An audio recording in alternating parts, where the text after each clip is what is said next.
হরে Krishna. Hi everyone, আমি সুনিতা আপনাদের সামনে আবার একটি মিনি ব্লগ নিয়ে চলে আসলাম।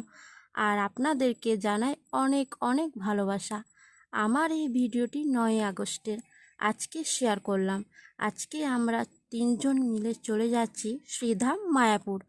প্রথমে চলে যাচ্ছি ভজন কুটির, নিতাই গৌরাঙ্গ দর্শন করে নিলাম, শিলপ্রভুপাদ দর্শন করে নিলাম, আর আপনারাও দর্শন করে নিন। তারপরে চলে যাচ্ছি প্রসাদের কুপন করতে, আর তারপরে চলে যাচ্ছি মন্দিরে পঞ্চতত্ত্ব দর্শন করে নিলাম।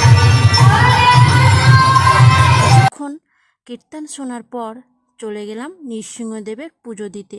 প্রথমে আমাদেরকে নাম গোত্র লিখতে হবে, তারপরে চলে যাচ্ছি রাধা মাধব নৃসিংহদেব প্রদীপ দান করে নিলাম।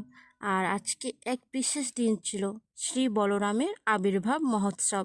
প্রদীপ দান করে চলে যাচ্ছি নৃসিংহদেবের পুজো দিয়েছিলাম, ওই জন্য মহাপ্রসাদ নিতে। আর তারপরে চলে আসলাম দাদুর দোকানে কিছু কেনাকাটা করতে।